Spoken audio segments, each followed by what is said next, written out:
Alright, welcome to Wrestle Nerd Talk. My name is Mike, and today we're going to be doing something a little special, a little close to my heart. It is the top 10 heels of all time. Okay, breaking it down. What is a heel? It's a bad guy. It's that guy that you come to the arena to see get his butt kicked. It's that guy who you just want to see shut up. He makes you so angry. There are different variables in what makes a good heel. A lot of the guys that I have brought into this talk, well, guess what? We're going to be going through a lot of the variables on what makes a good heel. The top ones in here are going to be showing you a lot of different reasons why we hate people. Okay, because wrestling in itself is supposed to bring out your innermost emotions. You're supposed to be related to it. And if it wasn't for the bad guys, these heels, guess what? You wouldn't bring your emotions in. These guys are very vital. So without any further ado, let's start our top 10. Number 10, JBL.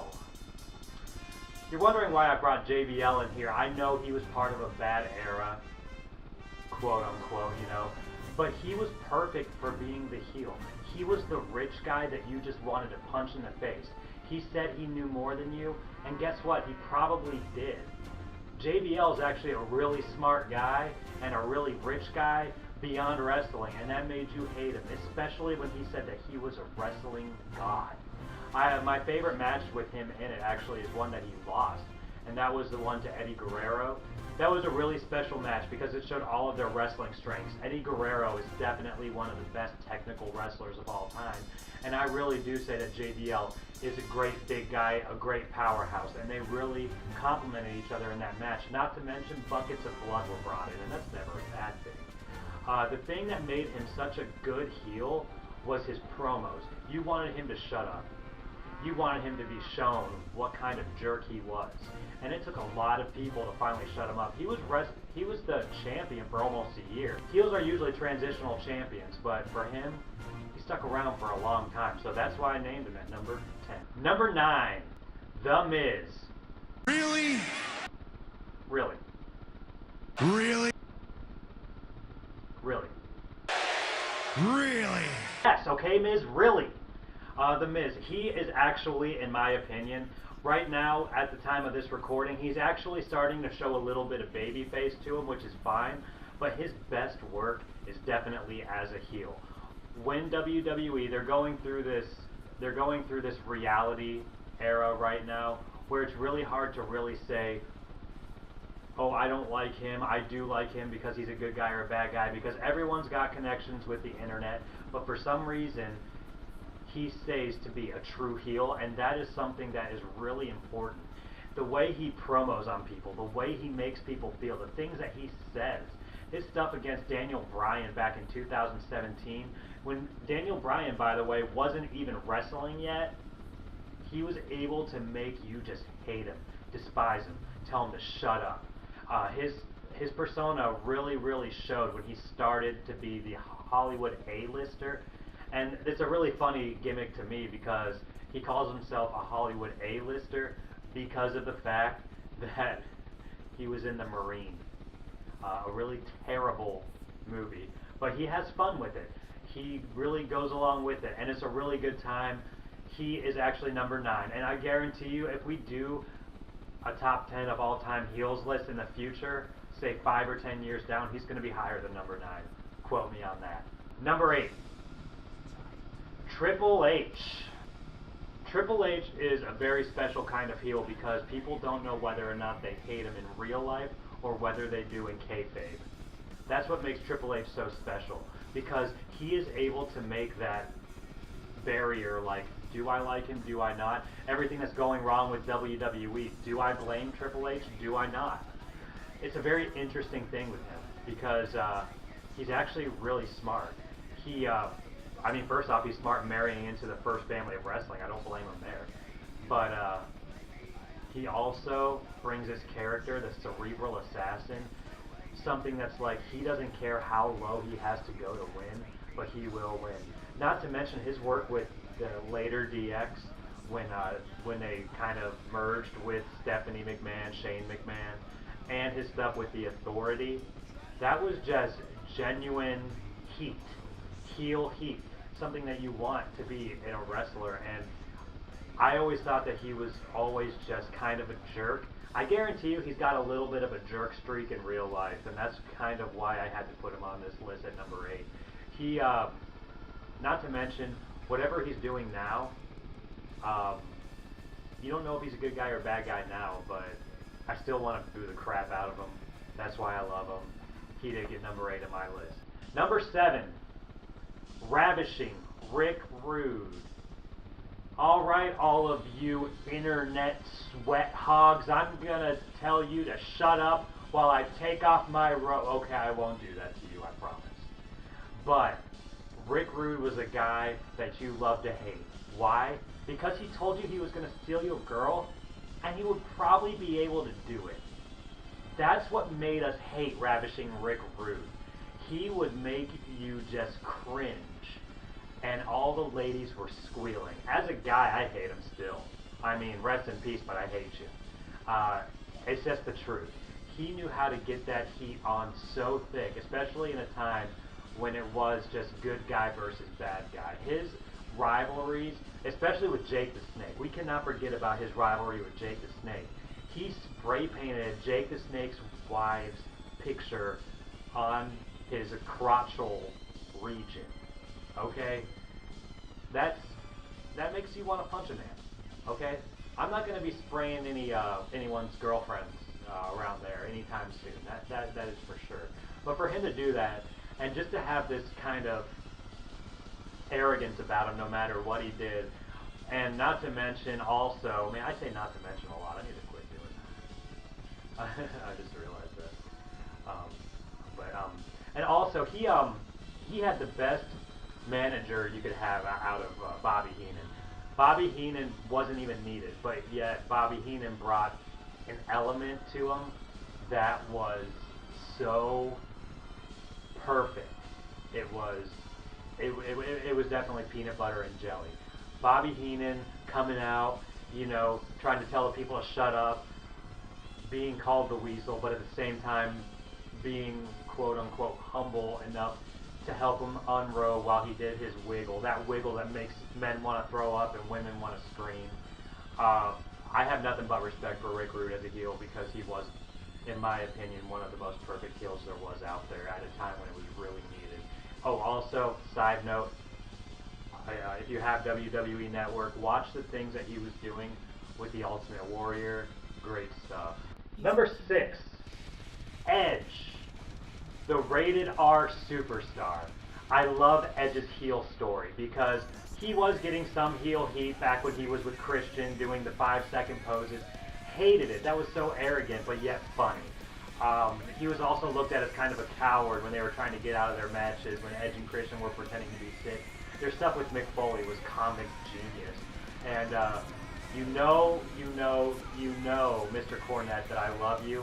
You say funny don't make money. I think they are definitely an exception to the rule, man. I'm just saying. But fast forward a few years, and Edge becomes the rated R superstar because of his affair that he had in real life with Alita. The Hardy Boys, they were definitely kind of like America's sweetheart of WWE at the time. And when Edge and Lita had that affair, it brought so much heat on Edge. Now, granted, he knew in real life that he had screwed up. He was willing to do whatever he took because Adam Copeland in real life is a genuinely nice guy. A little bit of a jerk because you do have to be one in this business, but he was genuinely like feeling like crap about it because Matt was a friend.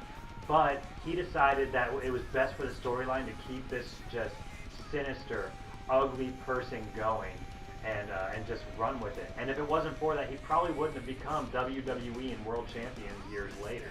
Also, his work that he did with the Guerrero family, with Vicky Guerrero manipulating her to think that he was in love with her and doing all of this stuff, it was genius.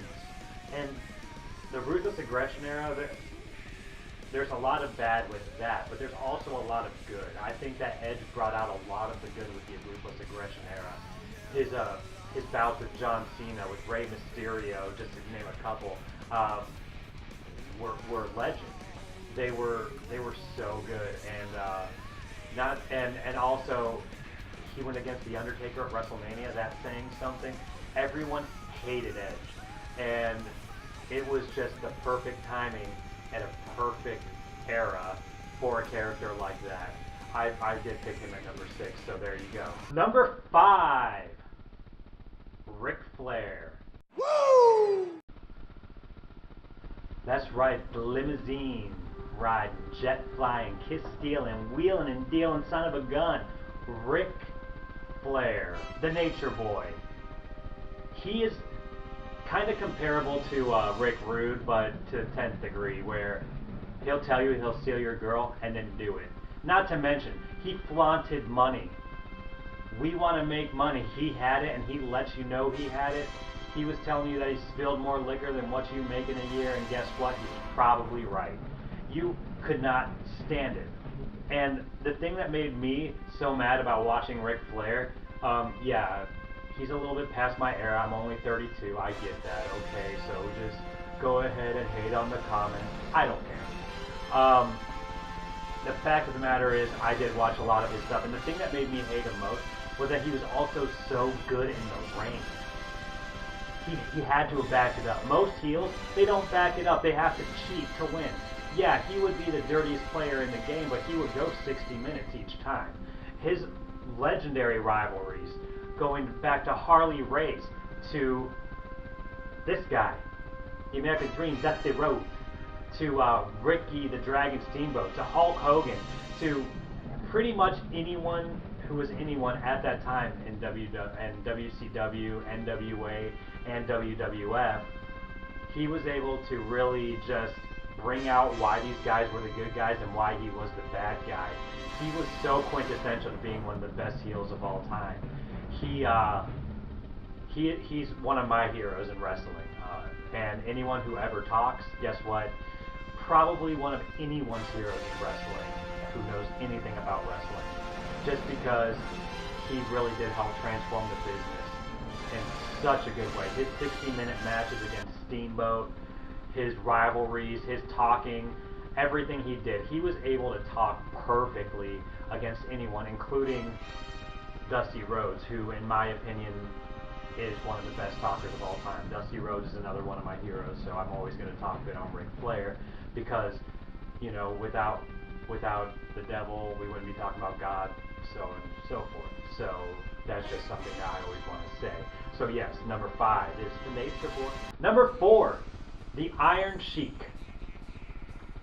Instant heat right there. You know why? Because he hated us. He hated America. Perfect heel heat. When he beat Bob Backlund for the title, people were throwing so much stuff into the ring, and it took Hulk Hogan.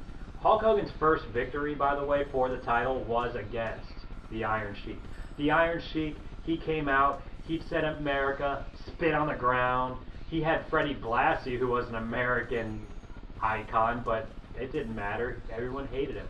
And then when he started teaming with Nikolai Volkov, Nikolai Volkov, in real life, he hated everything there was to hate about communism, but yet he came out because he knew if he hated it, he could get other people to hate it.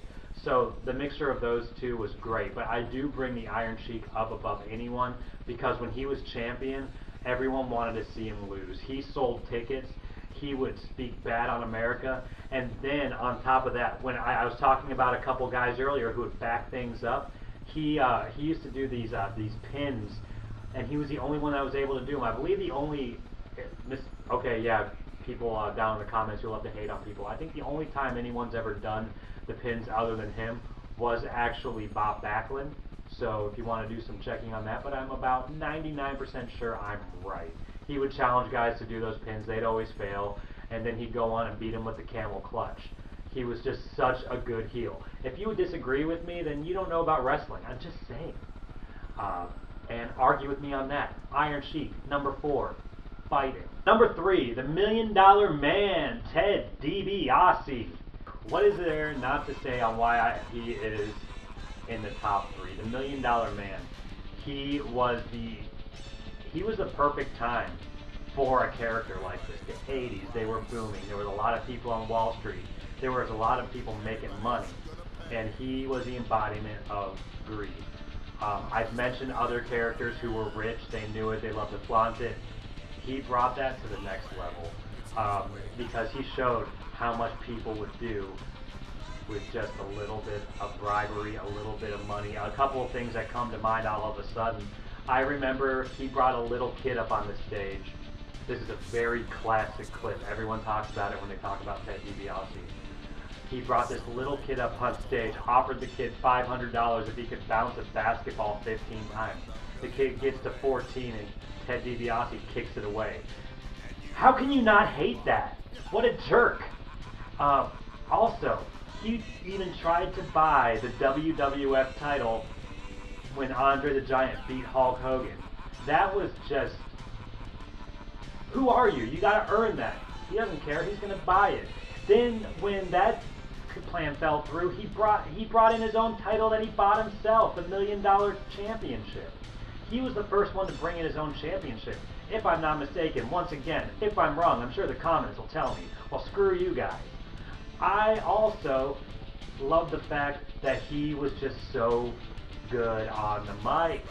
He would make you hate him with what he said and then follow it up with that ever famous laugh. Stop. Just stop, I don't want to hear it. But Ted DiBiase, number 3, you ain't gonna change my mind. Number 2, Roddy Piper. The Hot Rod, one of my heroes for sure. The Hot Rod was a perfect time at a perfect era. I keep on saying perfect time, I gotta quit doing that. You had the rock and wrestling connection going on back in the 80s. It was a big time for WWF. They were about to skyrocket into something big, WrestleMania. And they needed someone that could counteract Hulk Hogan. Who better than the Hot Rod, Roddy Piper. Roddy Piper, he was able to look at someone and make them so angry. He would pick someone apart in his promos and make them feel like they were less than garbage.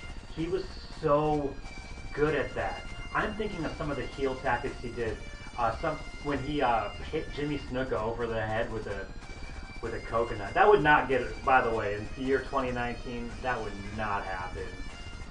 That is so racist. But it was good for the time, I'm going to be honest, because at the time, people weren't as sensitive to things like that, and you could get away with it. Look at Long Duck Dong. Oh, sexy girlfriend! Manzai! Okay, shut up. And in the 80s, it was a great time for Roddy Piper. And it didn't hurt that he could not stand Mr. T in real life. They couldn't stand each other at all. After WrestleMania 1, guess what? Those two had a match in WrestleMania 2. It's not talked about for good reason. We're just going to leave it there, but it was a boxing match. It was awful, but he brought that big name celebrity back into the chase. So that was a big deal. I always will give props to the Hot Rod, Roddy Piper, one of my heroes. Rest in peace. Love you. Moving on. Now it's time for some honorable mentions. Raven. ECW was definitely the epitome, in my opinion, of 90s wrestling. ECW, they had some of the hardest hitting action, some of the hottest women. They were definitely the 90s. Very alternative. They needed the alternative heel, and that was Raven. He pushed the envelope more than anyone else. The reason why I put Raven as an honorable mention on this list is because if it wasn't for Raven, some of today's heels wouldn't be doing what they're doing today. When he crucified the Sandman, that was a big deal. That was sacrilege in a lot of people's eyes. That was a huge moment in wrestling history. If it wasn't for that moment, Kurt Angle would have signed with ECW, but after that he said, I want nothing to do with it. Also, Raven's promos, he was so dark and eerie, and he would also go after people's personal lives without caring.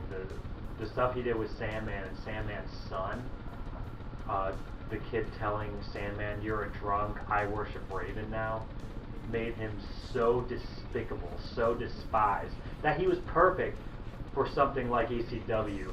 He did have a good run in WCW for a while until WCW went ahead and they screwed everything up. But he was really good there. And when he came back to ECW, he was hated just as much, but also revered and cherished in that little bingo hall in Philadelphia, Pennsylvania. So I do put him there. Randy Orton. When I mention Randy Orton, I just think sinister. I think kind of a jerk. I think evil. When he punted John Cena. He punted John Cena's father in the head. He knocked out Stephanie McMahon and kissed her. Ugh. It was just so. It was creepy, honestly. So that's why I put him on here. I'm not going to talk more on Randy Orton. If you don't know who he is, you probably don't need to be on this channel. The same. Look him up. Brock Lesnar. I brought Brock Lesnar on because I'm going to say this to the camera. I hate you, Brock Lesnar. Bottom line, I don't like you. In real life or in kayfabe. Brock Lesnar, you are holding a championship hostage. Alright? We don't want to see a part-time champ holding the championship for as long as you have. WWE was stupid.